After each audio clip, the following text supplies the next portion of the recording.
We are back with a Match Week 2 recap on the 6 Yard Line podcast with me, my co host Noel. How's it going there, bud?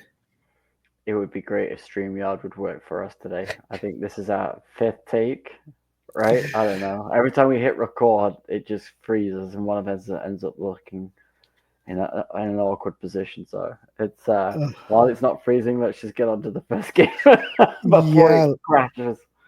Oh, Guess we can move on to the surprise of Saturday to me, which was the City against Tottenham game.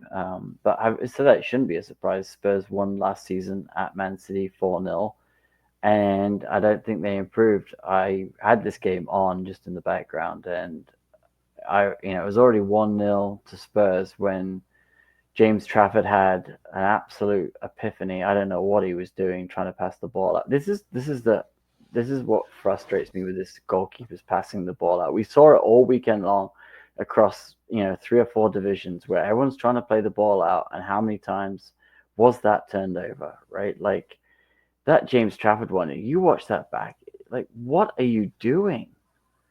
Like I don't understand. Like I don't understand this obsession with just inviting somebody that's 6 yards away to try and press you. Just launch the ball down the field sometimes. I don't understand why we're trying to reinvent the wheel. And James Trafford, Guardiola's saying, "Hey, I played him because he was the best option." We all know Edison's off to Galatasaray or Fenerbahce or wherever he's going to, and now they're talking with Donnarumma because I think they've gone, oh god, after 2 games, James Trafford's going to be the backup again. He should have just stayed at Burnley and got experience, is what I thought he should have done. And I think City should have just signed Donnarumma. But Spurs came out, and as you said to me the other day via text, Tottenham will be better under uh, Thomas Frank defensively. They won't give up as many dumb plays as they did last year under Ange, and they will be far more, you know, difficult to beat on the road. And City, I said to you, I think they really do lack some leadership on the pitch, and I think that's kind of where you've got this young squad of really talented players that don't really know how to play together, and that's kind of what they look like too, right? And I will say the City player that's got the best name ever that I think I'm just going to keep saying every time he plays is Bob. Like Oscar how Bob. great, how great is the fact that they have a guy called Bob? I just Well, want he's to got say, the guy with I want to be a the guy with commentator some just first go names. Bob. It's such a great English name Bob to down. say, Bob. Yeah, Oh, that's I'm sure he's heard all the jokes though growing. Well, he's still a young I don't kid, know. so I, I'm understands I what am it is. actually going to have a field day with. I found a bunch of funny memes with Rowan Atkinson about Bob. So I'm like I craned my head around when I heard the commentator say Oscar Bob. I'm like, his name's Bob. That's great. Well, I'll say this about that game. I was pleasantly surprised on how Tottenham kind of easily won that game.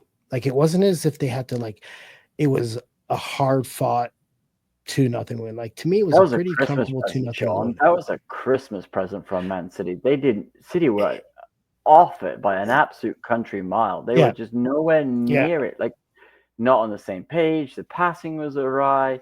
They were missing simple passes. They were missing runs. They were missing things. And Guardiola's looking like he's like, what the heck? He looked like they were literally they yeah. don't know how to pass. And I think you had. I was like, all right, I didn't watch them last towards the end of last season really, and I wanted to see. I was watching Mamouche or whatever his name is, and I was like curious because everyone raves about him, and I thought he was pretty bang average, right?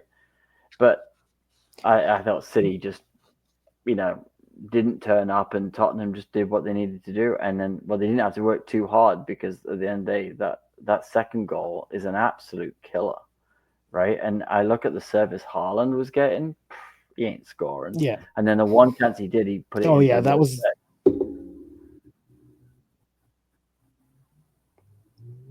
no, that was a well. You know what? Thomas Frank had a perfect game plan, how to defend them, how to minimize their threats.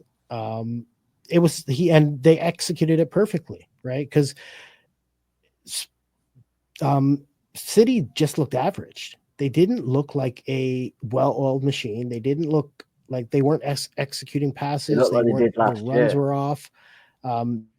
There were more individuals 100%.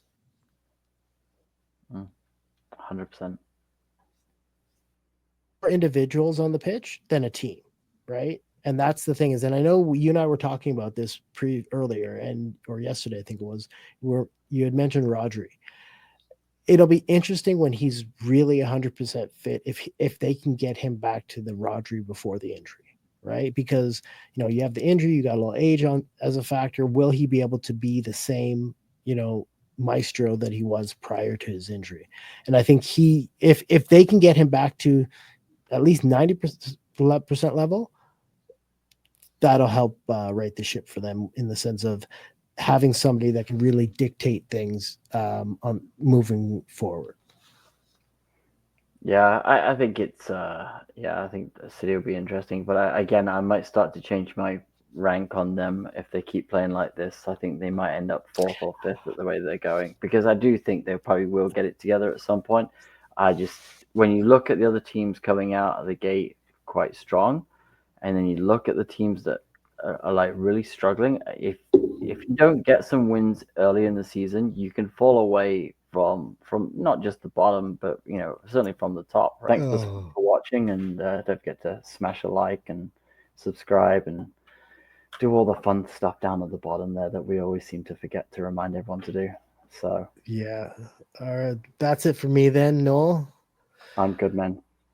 All right. You have a good one. Let's call it a night, and we'll be back next week.